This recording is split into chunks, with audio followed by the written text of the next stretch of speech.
That's right. We're going to go on straight to our special feature now. It may sound like fiction, but it is one of Kenya's saddest and literally spine-chilling backstreet realities. Upon recruitment and training, members of the National Police Service swear to serve and protect under the motto, Utumishi kwa wote, service to all.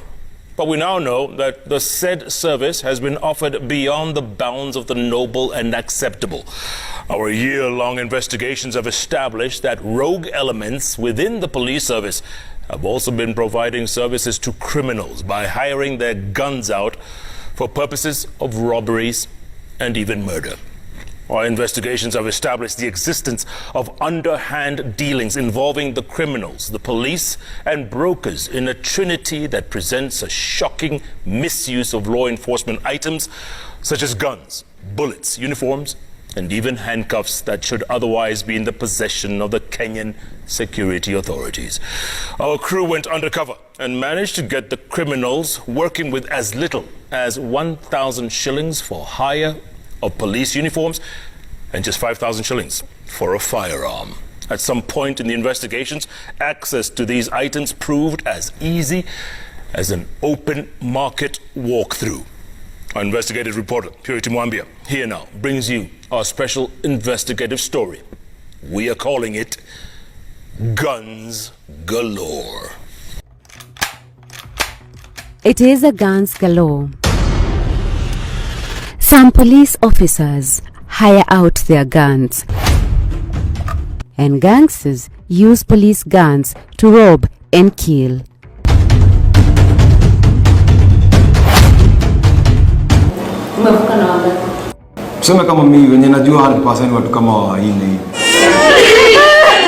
It is a cruel and dangerous world,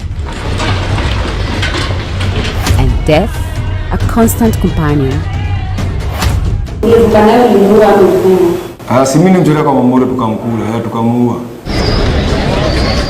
have been on the trail of this story for close to a year. We went undercover to interact with gangsters who hire guns, handcuffs, uniforms, and bullets from the police. We posed as gangsters to hire and buy these deadly weapons from the police. And to our utter surprise, it was very easy.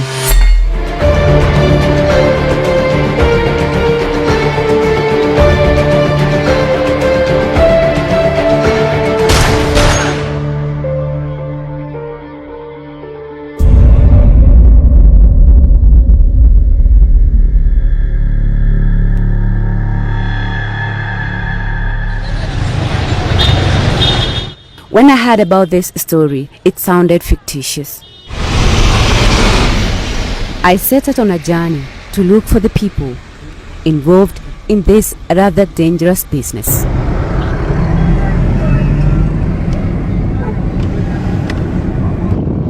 Somewhere within Nairobi, I was introduced to this man. I'll call him Papa, not his real name. Papa is a known gangster. He has even lost count of people he robbed and killed using a police gun. Wenye mina jua pangu pe mina jua yenye niko 100%. Jojo kuna ile unaendanga manze ukihepa unapiga sasa hata ujua ulipiga mtu ama kwa ukupiga. Tuseme kama mimi wenye najua 100% watu kama wa aina hii.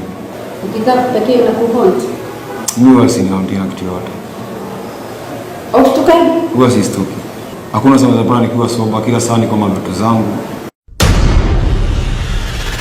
He says his mother played a big role in his journey to join the criminal world. Anakumbuka kuna siku chuo moja cheni shika, nilikuwa na kabag, nilikuwa nafichanga doa hapa hivi ndani. Kutoa kanipata niko na ngiri mbao. Na tulikuwa tumeipanga chuo tukaenda kwa buda mwingine, tulikuwa tumechapetu na msi wa chuo. Akona do tukamsanya. Hizo do ndio nilikuwa nimeficha. Hasa kunipata nazo. Wakapiga simu mtaa. Madhe kuja pia madhe akanichezea koroko. Kadai yeye hizo do zilikuwa ni nini kwa hiyo nimemtuma price plan. Hapo ni story lakini zikarudi. Hiyo story kaishia hivyo. Unaona? He was barely 18 years old at the time, and he has never turned back since then. Sasa pole pole nikuja nikiingia tu kwa crime, nikahepa chuo. Jeshi yangu yenye sana kuja kushikana nayo hapa. Tukaanza kwenda tukiwa magunia sini kama machokora. Tukaja tuingie tukitime kama huko ni kwako uyuko, tunavunja. Tunachaka tumechima TV nini hivyo. Na ni asubuhi sana kitu saa kuanzia saa 9. Jamaa mwingine sasa mwenye tuko na pelekea hizo vitu kubai. Alikuwa na kianga mamorio wengine hapo Mike 2. Unaona? Doa 2. Mike bunduki. Unaona? Jamaa ndiye akatuambia, "Ai basi kuna jembe 2 ziko huku." Hasa waliniachianga na zifanyagi kazi. Sasa tujaizitumia. Tukazichukua bila magazine. Tukaingia nazo kazi. Hiyo siku mazee jo tumepata do. Tumelima mpaka sasa tukakuwa ile confidence tukaona hii ndio kitu yenyewe. He would later graduate into hiring guns from the police. Besti yangu mwingine pia marehemu alikuwa na makara wengine wa besti zake hapa hivi kwa chief. Lakini kama walipigwa transfer moja naonaanga moja sionangi. Akatuambia aje karao moja kuna venye anaweza bonga na yeye akuwa atupatie nini? Ndio wao tunaingia nao job. Unaona? Lakini atakuwa atupatia kama ina nini? Mawe. Na kutupatia kama ina mawe na kujitafutia nini mawe. Sasa sisi tukatii. Haya hii mic nayo tulikuwa tunachukua kwa siku kama alikuwa tupatie na masaa sana usiku. Akipatia usiku inafaa by saa 10 tulikuwa tumerudisha. Alikuwa tumerudisha na za ngapi? Za 6. Unaona? Na ilikuwa ni lazima. Mpate msipate. Ilikuwa lazima mpeleke kwa hiyo do. But in the criminal world, things can get nasty. Sasa siku nyingine tumeingia job vizuri, tumetolewa na dem fulani. Alikuwa afanya kazi kwa buda mwingine. Tuambia buda kuna venye sijui kwa na mita sijui ni 12 kwa nyumba. Na hizo ndio poa tunaweza hazikuwa zimefichwa, zimekuwa tu mahali za kufunga hata si safe. Unaona? Sasa tukachora vizuri mpaka ule karao sasa. Ndio best yetu. Kufika pesa kwenda kuingia job, sijui ni kama alikuwa amebonga na makarao wengine sama best zake. Akatuambia tia mabesti zake amewaita ati wakuja kuwe nini booster. Tuingia kwa buda tukapata hakuna siku. Tulipata masoja 2. Tukawateka vizuri tukaingia nao ndani, tukachaka tumewafungia. Tukachukua maziwa. Tukitoka si wale makarao manzeso washapiga mori wangu mmoja. Sasa ile mimi nikatokea mlango wa nyuma kuhepa nini kurudi na huku ule karao atia kupigwa. After siku 2 naambia je atafutwa.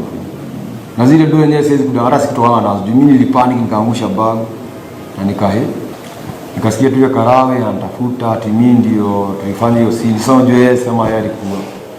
So si ndio tunatafutwa mimi na material wengine. Mimi sasa nikaona acha niondoke kwa karao pia.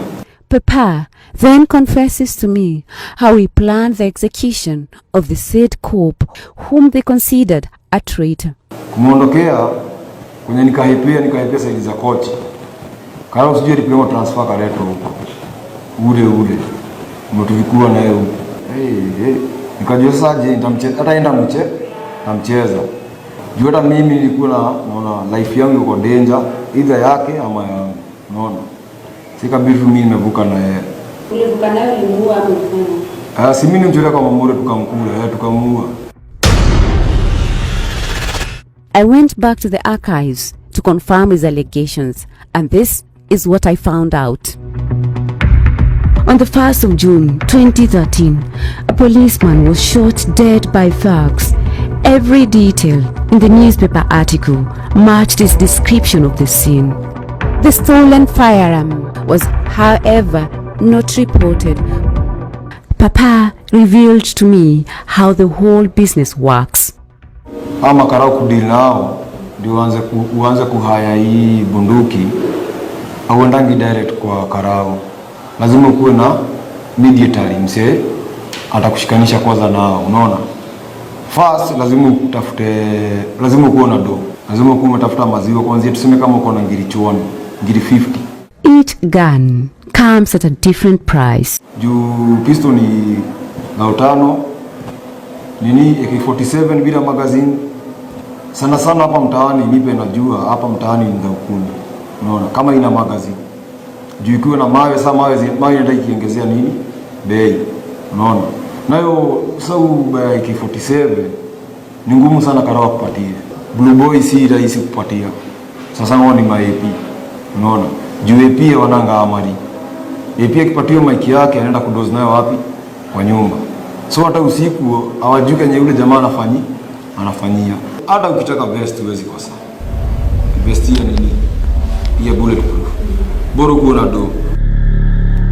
With that interview, my journey down the dark alleys of the criminal underworld began. Cases of police weapons falling in the wrong hands in Kenya are commonplace. But we discovered this is not accidental. Sometimes it can be arranged with the very same security authority, the police. On the 25th of October 2019, these police uniforms and weapons were found in the house of Corporal David Odhiambo Mito, who was attached to Kayole police station after his fellow police officers raided his house in Mehangu, Kayole estate. It's abnormal for an officer to have more than 10 police uniforms. What will other police officers wear? We are normally given 3. If it is an extra, maybe 4, but over 10, that's abnormal.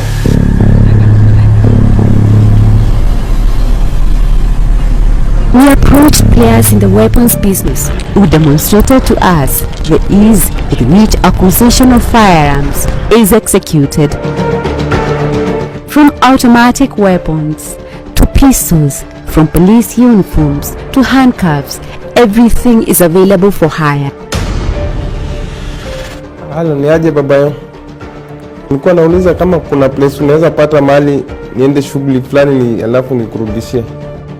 Yoyote kama bag ama seska. Sawa. Shughulika utanisho.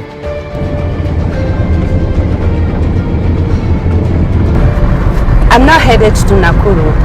A policeman attached to Njero police station has agreed to hire out his handcuffs to us. But the policeman thinks we're gangsters. Once we get there, we'll send in our contact person to go pick them up for us. Come with me, let's see how it goes. After 2.5 hours drive, we reached Njoro police station and went straight to the reporting desk. And within a short while, my colleague walks out with what appears to be a package.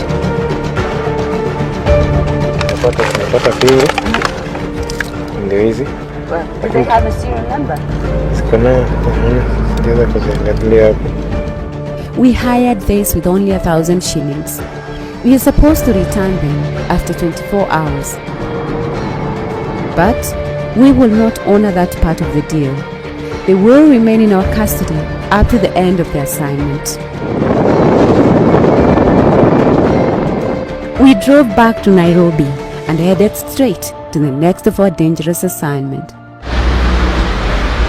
We learned of police officers that hire out their uniforms, and one of our sources put us through to a policeman based at the Mbakasi police station. Ai, ni aje babayo? Nilikuwa nauliza kama uko na place unaweza nionyesha nichukue ile staff nipige shughuli kwa mahali alafu nikurudishie. The police officer arranged a meeting in a different police station.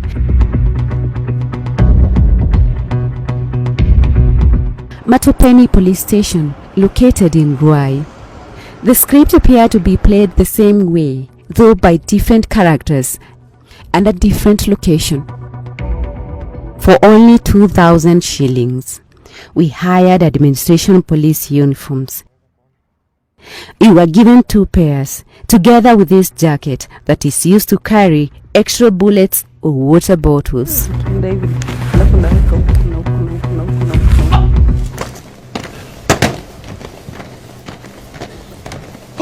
But remember, the Kenyan police uniforms are being changed.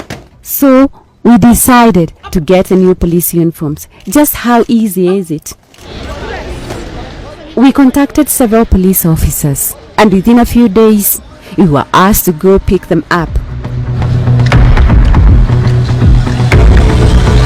Our contact person collected them inside a shop in Kayole. We hired these new police uniforms for only 1,000 shillings.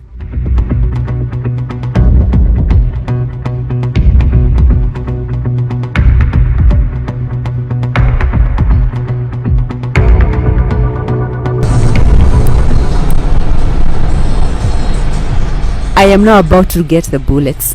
GSU headquarters along Thika Road will be my next stop. We had received information that a particular GSU officer there was selling bullets. Our contact person made a phone call, and within hours, we received our bullets just a few meters outside the gate of the highly secured GSU headquarters.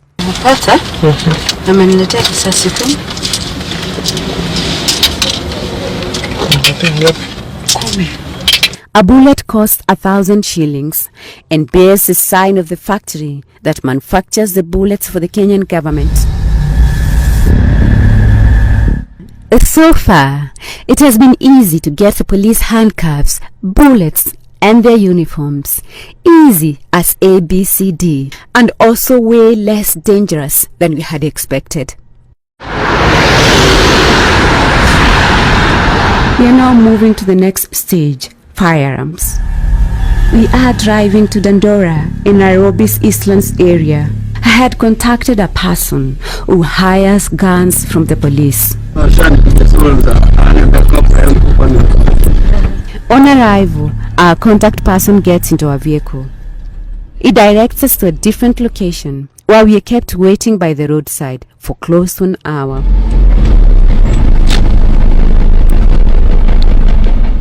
After a few phone calls, we are joined by another man. He was introduced to me as our contact's right-hand man. But during this meeting, his master's name was reviewed as a Mr. Mwangi.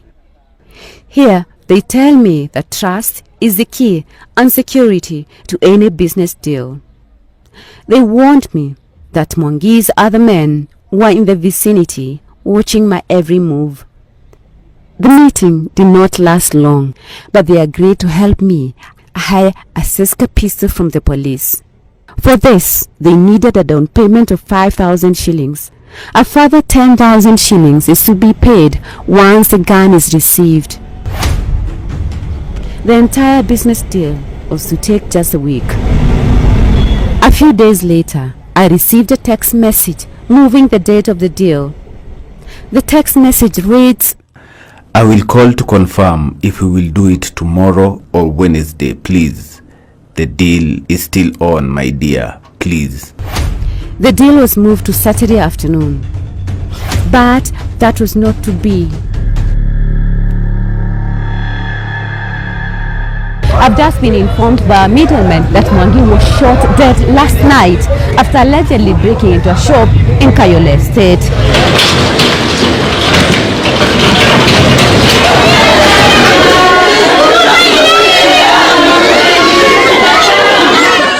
I attended his funeral. Despite them knowing that he was a dangerous man, the mood was somber, tears for their loved one. A hero and a provider marked the ceremony. I approached his father to learn more about Mwangi. John Mwangi Rongo alikuwa na miaka 21. Unajua kijana wako alikuwa na haya bunduki kutoka kwa maafisa wa polisi? Hapo sijui, hapo sikuwa najua kwa sababu hata mimi sikuwa najua mambo ya kuhusu na bunduki. Kwa sababu hata pikipiki ya kwanza mimi ndio nilimnunulia. Ile kitu ningeweza kusema kuhusu nilikuwa na uchungu. Manake mimi pale tulikuwa tunawachiliana na yeye, alikuwa anafanya kazi ya pikipiki. Na zaidi ya hayo yote mimi sikuweza kujua. Lakini nakumbuka kuna siku polisi walikuja kwangu Kumuhoko. Na baada ya kukuja wakafanya search. Ile search walifanya sikuweza kujua nini, lakini mimi sikuwa, mama ndiye alikuwako. Baada ya kufanya hiyo search niliwafuata. Baada ya kufuata hao polisi waliweza kumshika, na baada ya kumshika hao wenyewe walimnyang'anya ile pesa alikuwa nayo. Na mimi nikawa sasa namuuliza ni shida ni nini kati yake na polisi. Yeye akaniambia ni mambo ya kuwa nafuatana na mambo ya pikipiki. Na mimi sasa kulingana na vile miaka yake na alikuwa ana umri ya kuchukua kitambulisho yake, singeweza kufuatilia kwa sababu pia mimi na kazi yangu. Our investigations revealed that Mwangi had hired a gun from a police officer attached here, Kinyago Police Station in Dandora. But upon his death, police recorded in the occurrence book that a firearm had been stolen and investigations were underway. Mama vile aliniambia, mimi naye nikawafuata mpaka huko Kinyago. Baada ya kufuata hao hivyo, nikaanza kuuliza shida ilikuwa ni nini. Hao wenyewe wakuniweza kuniambia. Unaona? Sasa mimi nikashindwa ni kuhusiana gani, kwa sababu kisheria mtu anastahili anaambia mtu shida ile inaendelea. Lakini sasa ukikaa na mambo mengine haiwezi kueleweka, hiyo ndio shida ile kubwa. On the 7th of September 2019, a police officer who goes by the name of Hesi Wakayole claimed the responsibility for his death. Hesi Wakayole posted gory images of Mwangi's body on his Facebook account. Kutoka hapo wakaanza kutupa kwa mitandao. Mimi sasa zaidi hapo.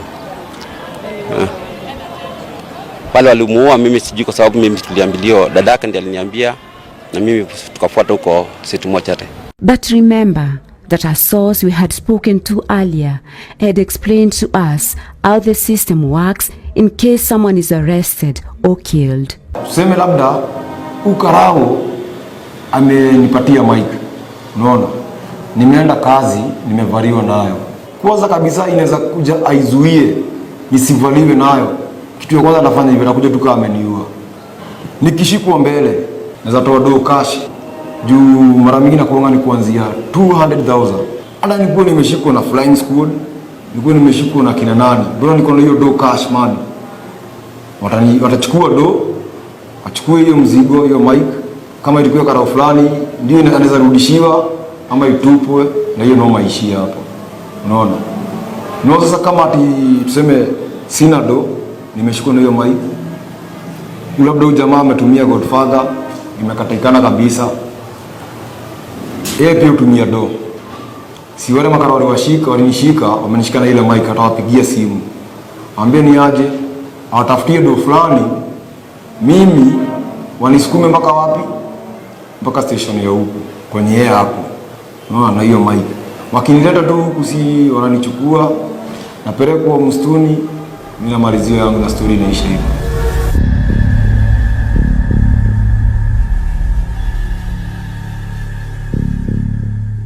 Mwangi's death was a shocker to us.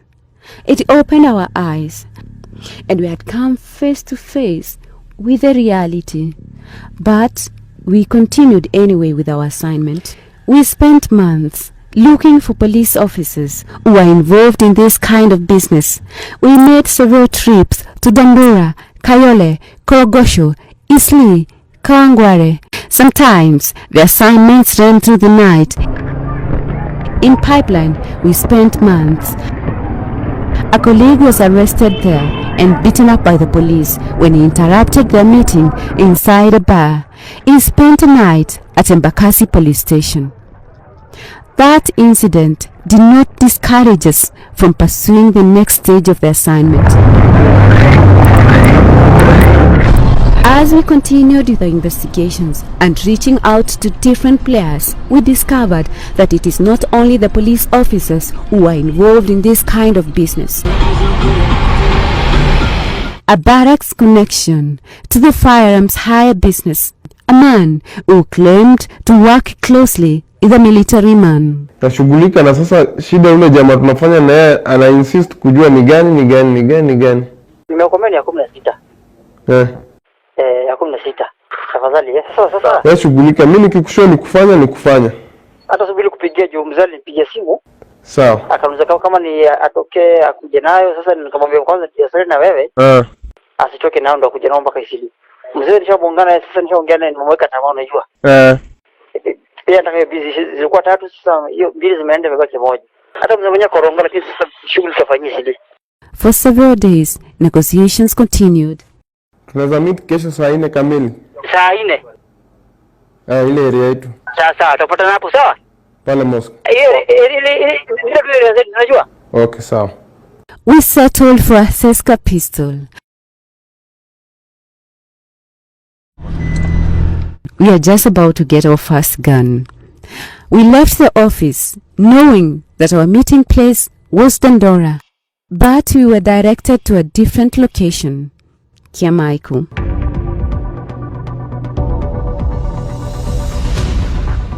The middleman would then take my colleague to Isli, where he was introduced to the military man. We managed to film part of that meeting. The transactions took place outside this shop, located on the 4th Street in Isli.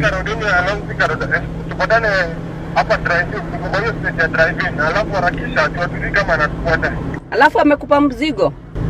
Amenipa mzigo ninayo. Nimekonfirm ile before tunataka sio tumeondokea tumeachana hivyo. Hapo tunaenda. Okay, sawa nakuja.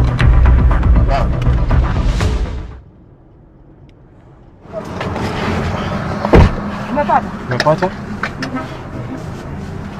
Ndio nimepata. Okay, hii ni gani sasa? Hii ni brown.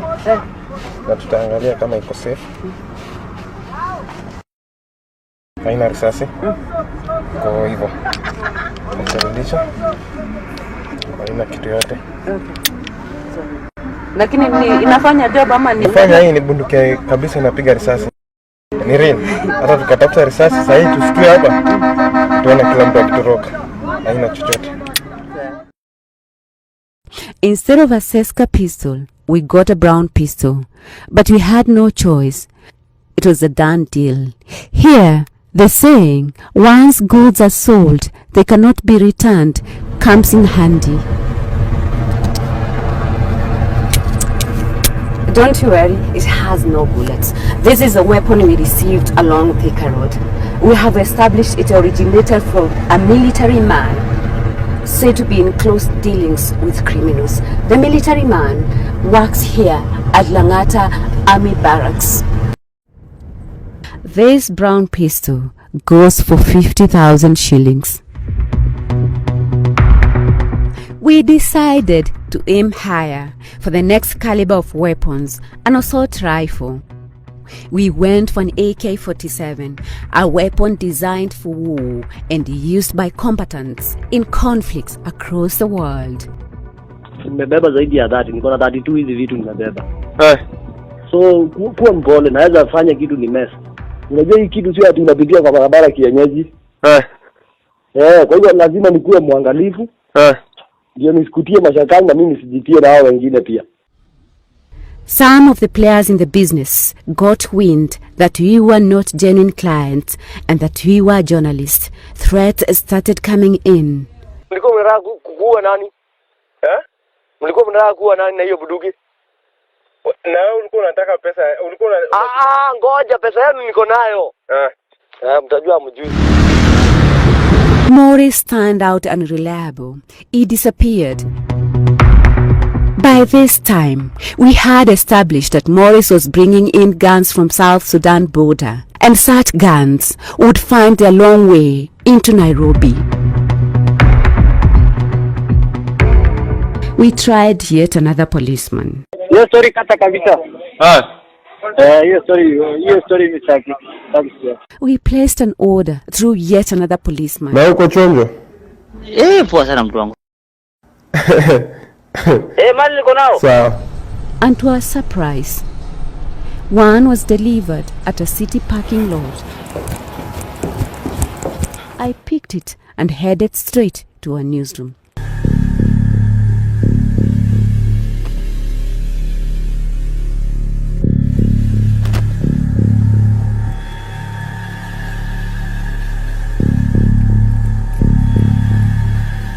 I just received this, an AK-47, complete with a bayonet. It was delivered to me through what appeared to be a regular supply chain of such transactions. Someone was assigned to travel with it 600 kilometers to reach me in Nairobi. And just like that, I have a gun a lethal weapon.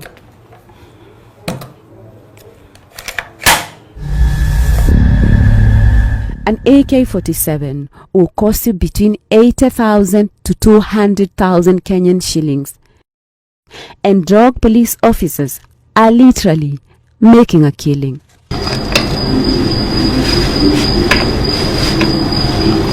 In the end, we obtained 2 guns through the same channels used by gangsters to access weapons held by the country's security forces.